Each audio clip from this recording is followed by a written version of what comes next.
This is Psalms chapter 75 and verse 6. For promotion cometh neither from the east, nor from the west, nor from the south. But the Most High is the judge. He putteth down one and setteth up another. I want to start off by giving all praise, honor, and glory to Yahweh, Bahashem, Yahweh Shai, Bahashem, Rakah Kodash. Double honors to the apostles and the elders of Great Millstone, who are the elders of Yasher Allah, and a sincere salutation to all you Akim, who are preaching this word and believing this word, and to the Akwath, who are believing this word in all truth and in sincerity. All right, I'm going to entitle this lesson, Lord willing, God's People and the World Game. All right, now God's people, for those who don't know, are the Israelites, which consist of Negroes, Latinos, Native Americans, West Indians, and Haitians, and their descendants that are scattered amongst all nations that may look like other nations, but their lineage goes back to so-called Negroes, Latinos, and Native Americans on their father's side, all right, according to the man's seed. Those would consist or compile the Israelites as they're known today, all right, and that is the Lord's people. Now, the reason I also added the world game, because this lesson is inspired by a recent video done by Predictive History. All right, and I want to get the first few minutes of this discourse, all right, because he's basically discussing the game theory of how nations come to power. All right, but we know ultimately that who sits in the power seat is ultimately determined by the one the world ignorantly calls God. All right, and we also know who is set to rule next and forever. All right, so before we begin, I want to get the rest of this. I'm going to play a few minutes of this, Lord willing, this be edifying. Today, we examine the question, why is it that states, countries, nations, they rise and they fall? Okay, so let's start off with an example that you know pretty well. So this is the Warring States period. And at this point in history, there are many powerful states, okay? So for example, the Chu, the Zhao, the Wei. Okay, and if at this point in history, and this is about 250 BCE, I asked you to figure out, using game theory, which state would unite China and become the first great empire of China. Well, there are certain metrics that you would use to figure out which state would win out, okay? So obviously, you would look at population. Okay, who has the largest population? Okay, so the question of mass. Second question that you would look at is maybe resources, right? And resources, it's basically just farmland. So you would look at basically which areas had the most rivers, okay? And so you would be like, okay, well, this area, looks very strategic, as is this area, as is this area, okay? And then you would also look at maybe technology. So basically, which state has the most scientists, which state has the most advanced literature, arts. And then from these metrics, then you could do some analysis and figure out that maybe Chu would conquer all of China at some point, okay? But at no point, using any metrics, would you assume that Qing would conquer China. And there are certain reasons why. First of all, it's in mountains, so it's pretty poor. Second of all, it's pretty far away from the rivers and trade routes. And third of all, it's pretty isolated, okay? So you could not possibly imagine that the Qing dynasty would conquer all of China. But in fact, it is the Qing that would come and conquer all of China. And not only that, but if you look at most of human history, this pattern repeats itself. If you look at a region, the strongest nation does not come out on top. It's usually the weakest, most marginalized area that will eventually come and conquer the entire territory and create an empire, okay? Now, I want to hit this point, right? All right, because again, he's making the analogy that The nation that people often expect to have rulership and dominion are not oftentimes those nations that actually have rulership. All right. And he actually made a very beautiful point that goes into the scriptures that a lot of times it's the nation that is deemed weak. All right. Matter of fact, let me get this. Let's see. Let's get Deuteronomy chapter 10. And I want to jump down to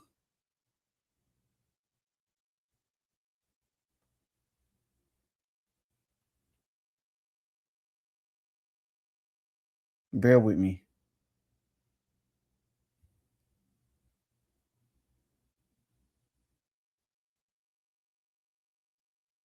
All right, let's go here.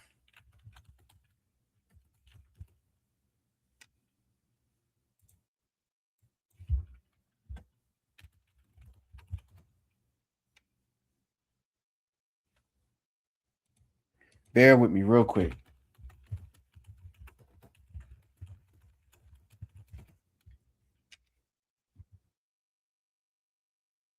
Yes, Salakia. So let's go to Deuteronomy 7 and 6. And it says, "For you are a holy people who belong to the Lord your God." And this is in the NLT, Salakia. "For you are a holy people who belong to the Lord your God. Of all the people on earth, the Lord your God has chosen you to be his own special treasure. The Lord did not set his heart on you and chose you because you were more numerous than the other nations, for you were the smallest of all nations." All right. And this is what he's saying, that a lot of times throughout history, you've seen the underdog be the next to rule. All right. And contrary to popular belief, the nation that is set up next to rule is the Israelites under the one the world ignorantly calls Jesus. All right. And the Israelites today are you so-called Negroes, Latinos, Native Americans, West Indians, and Haitians. And you are the nation that no one expects to sit in the power seat next or ever. All right. And the point that he's highlighting actually goes into prophecy. All right, real quick, this is Ecclesiastes chapter 11. All right, and I'm going to jump down to verse 5. It says, "Many kings have sat down upon the ground, and one that was never thought of hath worn the crown." All right, so when you're dealing with the world game, because really the world game is everybody fighting for the number one spot. All right, and he's going to set up his theory of the combination or the right qualities for the next nation to rule. But ultimately, that's determined by the Heavenly Father. And ultimately, it's already been determined according to prophecy.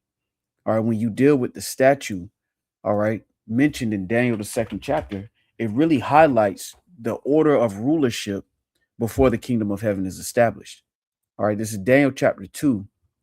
And I want to jump down to verse 44. Matter of fact, let's go back to the KJV at this point. All right, Daniel's 2 and 44 in the KJV. It says, "And in the days of these kings shall the God of heaven set up a kingdom which shall never be destroyed, and the kingdom shall not be left to other people, but it shall break in pieces and consume all these kingdoms, and it shall stand forever. For as much as thou sawest that the stone was cut out of the mountain without hands, and that it brake in pieces the iron, the brass, the clay, the silver, and the gold, the great God hath made known to the king what shall come to pass hereafter, and the dream is certain, and the interpretation thereof sure." So the Lord has already set up the order of events concerning what nations were set to rule before the kingdom of heaven would be established. And we now exist in the last kingdom, all right, before the kingdom of heaven is established on earth. All right, as a matter of fact, let's go here. All right, this is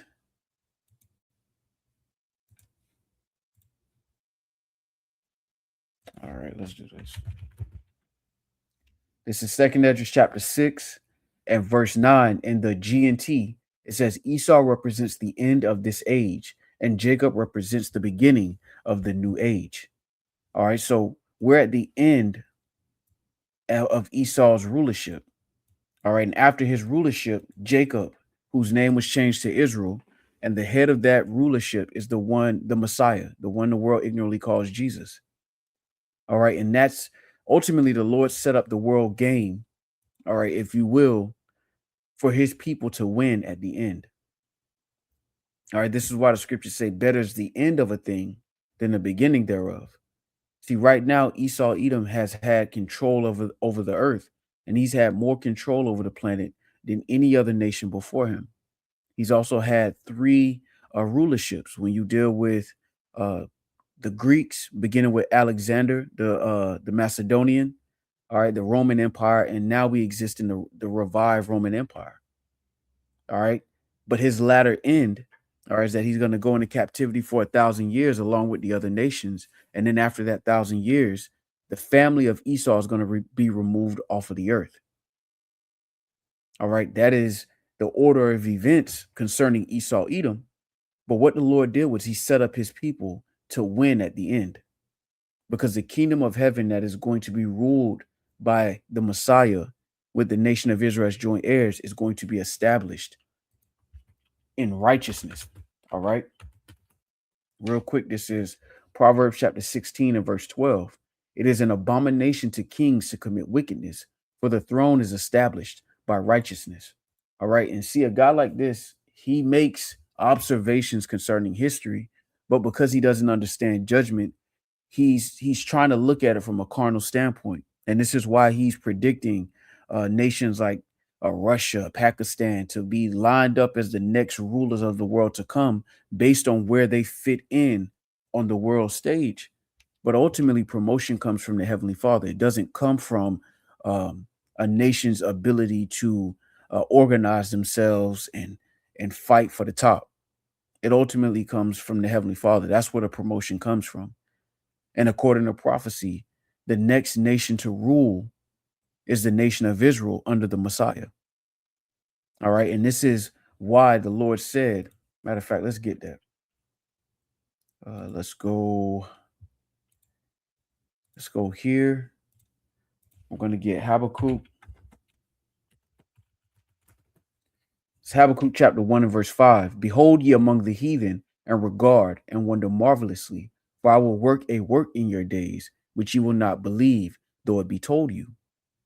The idea of so-called Negroes, Latinos, and Native Americans having dominion is something that most people on the planet, including Israelites, including so-called Negroes, Latinos, and Native Americans, would not believe, though it be told them.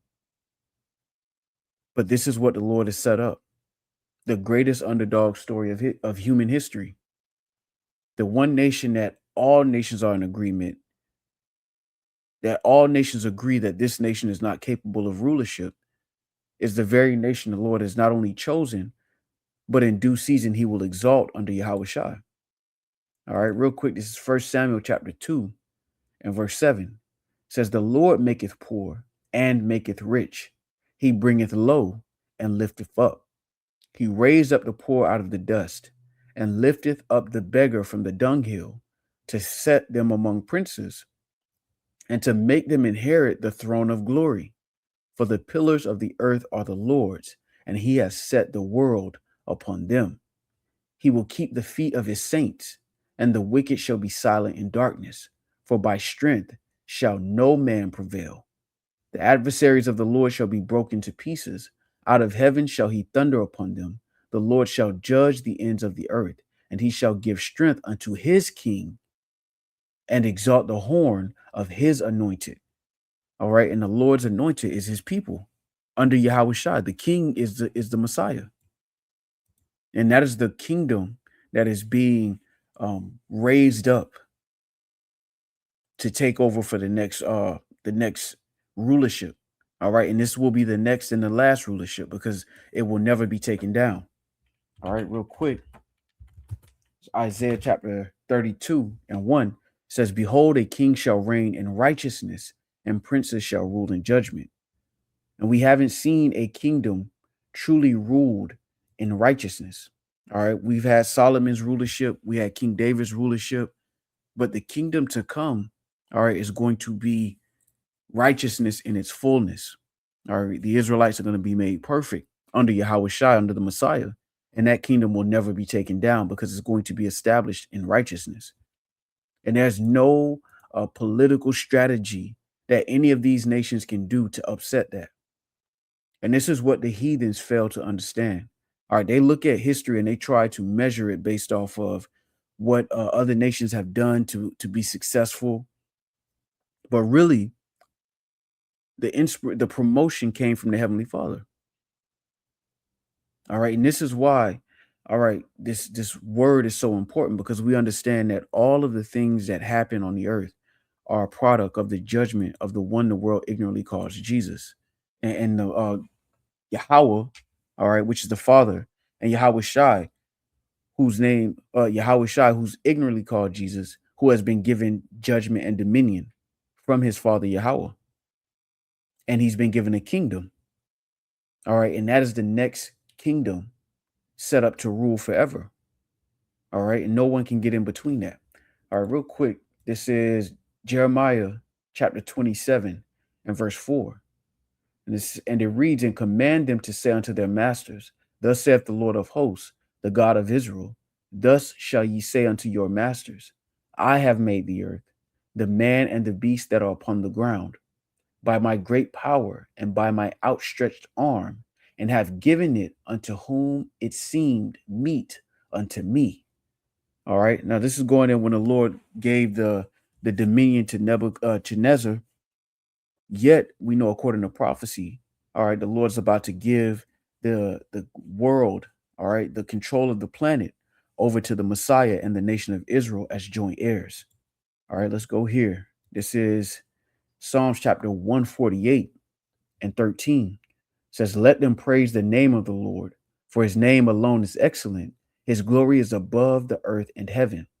He also exalteth the horn of his people, the praise of all his saints, even of the children of Israel, a people near unto him. Praise ye the Lord. All right. And the horn represents power. All right. As a matter of fact, let's go into some of these words.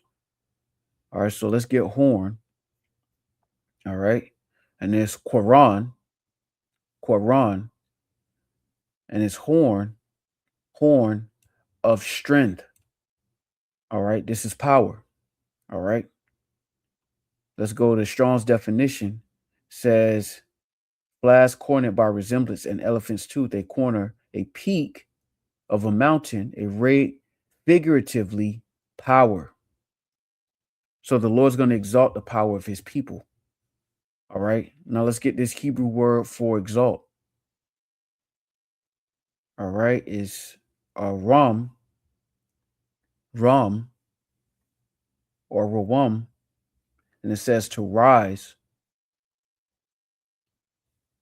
up, be high, be lofty, be exalted, to be high, to be set on high. All right. To be raised, to be uplifted, be exalted, to be lifted, rise. So the Lord is going to exalt the power of his people. And the Lord's going to give dominion to his people, beginning with the top of that rulership, which is Yahweh Shai, man. That is the next nation to rule. And it's going to end the world game. All right, because the reason these nations are fighting for the number one spot is because the number one spot hasn't been solidified. All right, and it brings me to a term that I heard a while back from, I think his name is Jeremy Merschmeyer.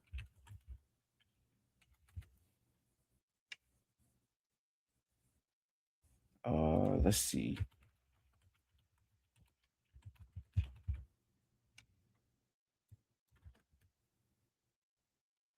John. All right, so it's John Merschmeyer. All right. It says John Merschmeyer's concept, and this is the concept that I was talking about, international anarchy.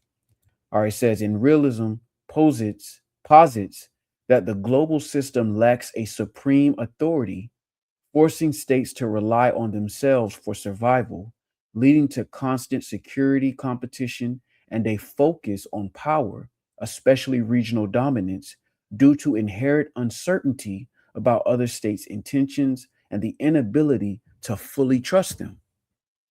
Now, that said a mouthful, but it's very important. All right, basically what it's saying is that there's no supreme power in charge. And because the other nations can't really trust the nation that is in charge, which is the so-called white man, particularly the elites who use the Western system to rule over the nations, because they can't trust that power structure, all of the nations are fighting for a spot. And it's because they can't trust each other. Well, Yahweh Shah's rulership is going to end international anarchy. All right. International anarchy ends with Yahweh Shah's rulership. And we get a glimpse of that when you look at the prophecies. All right. Particularly, let's go to Isaiah 2. All right. This is Isaiah chapter 2 and verse 2. And it reads, "And it shall come to pass in the last days that the mountain of the Lord's house shall be established in the top of the mountains, and shall be exalted above the hills, and all nations shall flow unto it." All right, now those mountains are referring to governments. So the government of the Lord is going to be established on the top of the mountains, meaning the kingdom of heaven, all right, and the Lord is going to have supreme rulership over the other nations, with the nation of Israel being joint heirs in that power structure. This is why, going back to Isaiah 32 and 1, it says, "Behold, a king shall reign in righteousness, and princes shall rule in judgment." All right. And the nation of Israel, Yah Shar Allah, he Prince Power, are those princes. All right. So that mountain, that government, all right, the Lord's government, all right, which consists of the Messiah and the nation of Israel, beginning with the elect as joint heirs, is going to be established above all the other national governments, all the other governments of the earth. All right. Matter of fact, let's get this to show that the mountains is going into nations. All right. Bear with me. All right. So this is Revelation chapter 17 and verse 9. It says, "And here is the mind which hath wisdom.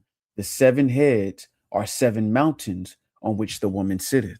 All right. And that woman is going into America, and she sitteth on top of those 7 heads, going into those NATO nations. They have their own government, but America sits on top of them, meaning America has the ultimate influence. So the mountain of the Lord is going to be established in the kingdom of heaven, and the other nations are going to have to answer to it. All right. And as we continue to read, it's going to expound on that. All right. Verse 3 reads, I'm going to read 2 again, and it says, "It shall come to pass in the last days that the mountain of the Lord's house shall be established in the top of the mountains, and shall be exalted above the hills, and all nations shall flow unto it. And many people shall go and say, Come ye, and let us go up to the mountain of the Lord, to the house of the God of Jacob, and he will teach us of his ways, and we will walk in his paths. For out of Zion shall go forth the law and the word of the Lord from Jerusalem. And he shall judge among the nations, and shall rebuke many people. They shall beat their swords into plowshares, and their spears into pruning hooks. Nation shall not lift up sword against nation, neither shall they learn war anymore." All right. And why is that? Because Yahweh Shai's rulership ends international anarchy. All right. Now, when you go into the etymon of anarchy, all right, it says this: the absence of government. All right. Look at this. It says from French anarchy, or directly from medieval Latin anarchia, from Greek anarchia, lack of a leader, the state of people without a government. All right. When there was, all right, it says in Athens used of the year of 30 tyrants, 404 BC, when there was no archon. Abstract noun from anarchos, rulerless. All right. From and without, archos, leader. All right. Look at this, from 1660s as confusion or absence of authority in general. So even though you have all of these governments that are set up, And even though they all have to answer to Esau, Edom, the so-called white man, there's no true authority because Esau abuses his power and all the other nations know that, which is why they have to arm themselves against Esau, Edom. They have to arm themselves against the thief because the one who's in control of the planet, the one who all of these nations have to answer to, is wicked at heart. And his own history reflects that. So Esau, the scriptures talk about him making the earth a wilderness. And it creates anarchy amongst these nations. They can't trust each other. They definitely can't trust the so-called white man. So they're in a position of anarchy. And this is why you see these nations gearing up and weaponizing themselves and arming themselves to protect themselves against invasion, against theft. Because at this point, the world is in a state of anarchy amongst the nations. All right. And the governments are just families. All right. If you look at it, you have 18 families on the earth. You have the Israelites, and then you have the other 17 nations. And at this point, there's anarchy because there's no true order amongst these nations. In the kingdom of heaven, there's going to be order. The other nations are going to understand that the nation of Israel, under Yahweh Shai, have dominion. All right. And nobody can change that. And this is why in Isaiah, the 2nd chapter, all right, it says, and many people shall go and say in the 3rd verse, come ye and let us go up to the mountain of the Lord, which means they're going to counsel amongst themselves and come to this conclusion. Let us go to the mountain of the Lord. Let's go to the government of the Lord and learn of his ways and walk in his paths. All right, this is what it means to be a light unto the Gentiles, with Yahweh Shai being the light, meaning the other nations are going to follow the lead of the nation of Israel under Yahweh Shai. And through that order, there's going to be no need for war. This is why in verse 4, it says they're not going to learn war anymore. See, Professor Jing, his whole point of view is that there's going to continue to be a cycle of one nation winning through conquest, war, another nation falling, another nation coming back up. And it's just going to be a forever cycle of madness, of one nation ruling for a moment, falling, and then another nation ruling. And the Lord said that that's not going to be so. All right. Because through all of that war, all of that changing of power, the earth ultimately suffers for that. And this is the importance of the kingdom of heaven, not just for the Israelites, but for the well-being of creation. All right. This is Isaiah chapter 45 and 18. It says, for thus saith the Lord that created the heavens, the Most High himself that formed the earth and made it. He hath established it. He created it not in vain. He formed it to be inhabited. I am the Lord. There is none else. All right. So the Lord didn't make the earth in vain for it to just be ruled over in wickedness, fought over forever, with one nation coming into power and falling, and another, just an endless cycle of one nation having control and then giving it to the next, because there's no order in that. So the Lord's going to set up a kingdom that shall never be destroyed. And that kingdom begins with Yahweh Shai, all right, and the nation of Israel, beginning with the elect as joint heirs. All right, now let's get this word inhabited. All right, said the Lord formed it to be inhabited. All right, says Yashab.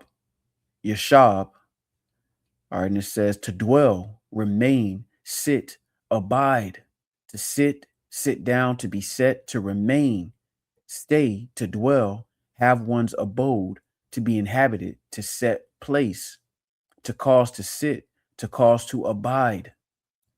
All right, let's get this word abide.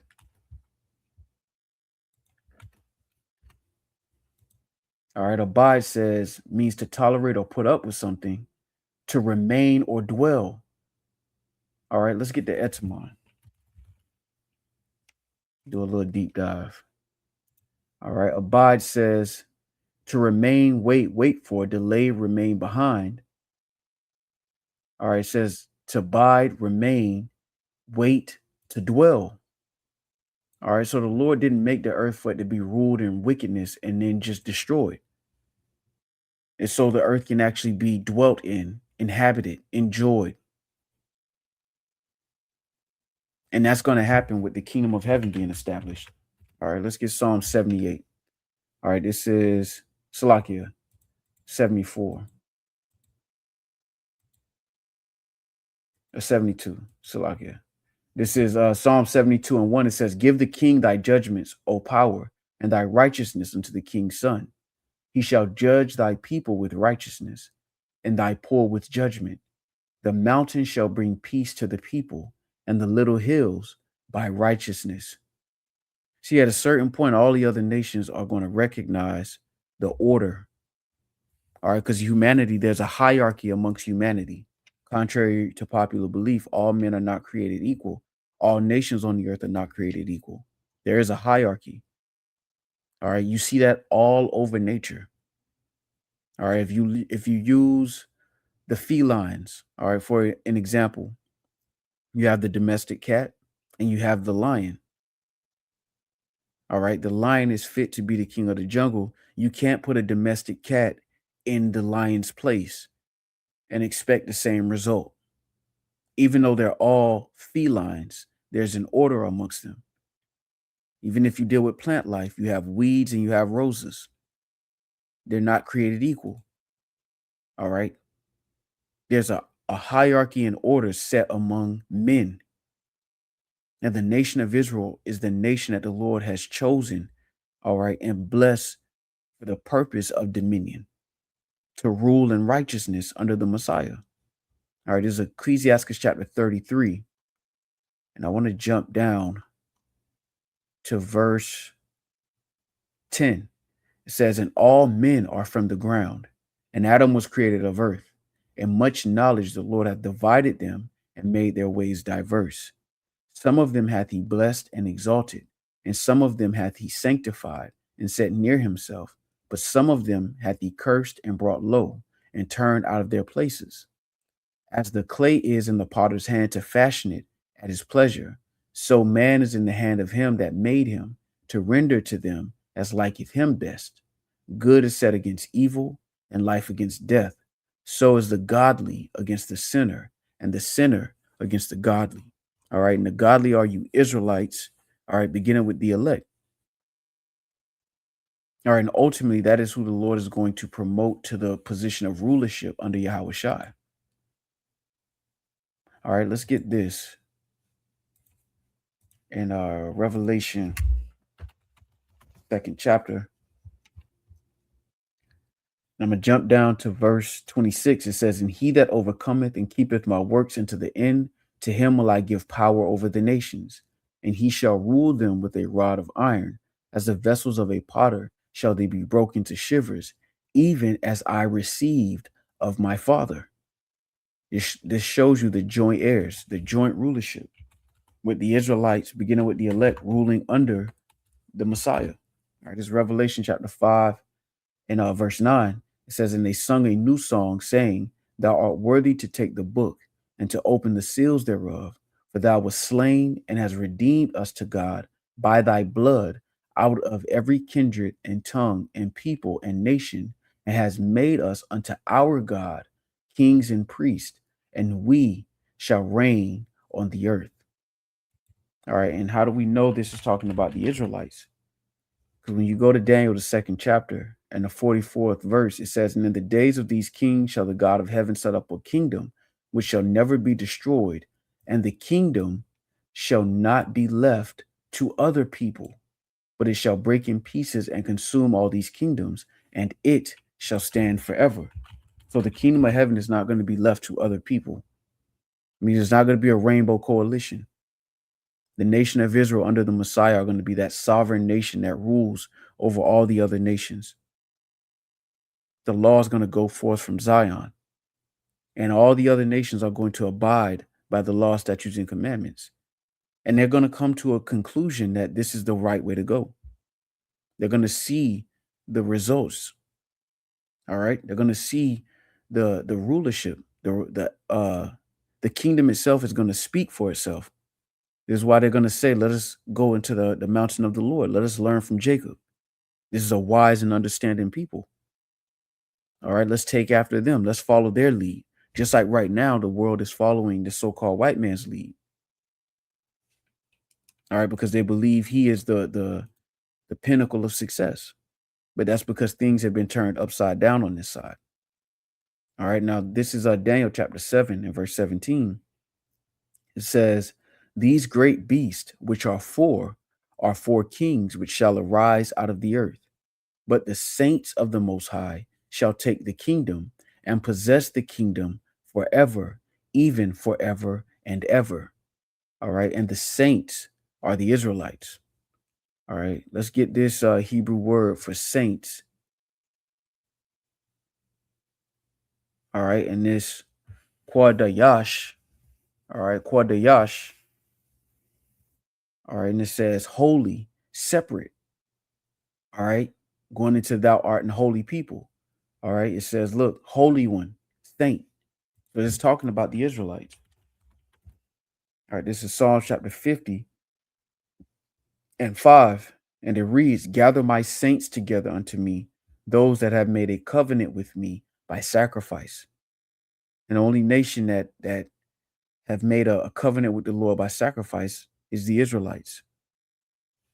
So contrary to what these guys promote, all right, even Scott Ritter, all right, you can throw all of those guys in, Alex Jones, all of these forecasters, if you will, that speak on the geopolitical stage and the nations and the conflict.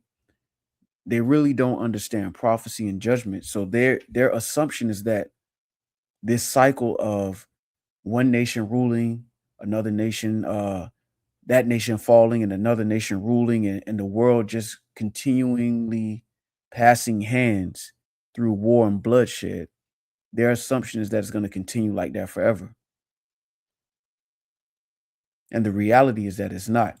All right, this is why the kingdom of heaven is so important through the spirit and power of Yahweh Shem Yahushai, because it's going to set order to the planet. All right, matter of fact, I'll end it with this. This is Psalms 122 and 3. It reads, Jerusalem is builded as a city that is compact together. Whither the tribes go up, the tribes of the Lord, unto the testimony of Israel, to give thanks unto the name of Yahweh Shem Yahushai. For there are set thrones of judgment, the thrones of the house of David. All right, so with that, I want to give all praise, honor, and glory to Yahweh, Bahashem, Yahushai, Bahashem, Rakakwadash. Double honors to the apostles and the elders of Great Millstone, who are the elders of Yasha Allah, and a sincere salutation to all Yoakim, who are preaching this word and believing this word, and to the Akwath, who are believing this word in all truth and in sincerity. Shalom.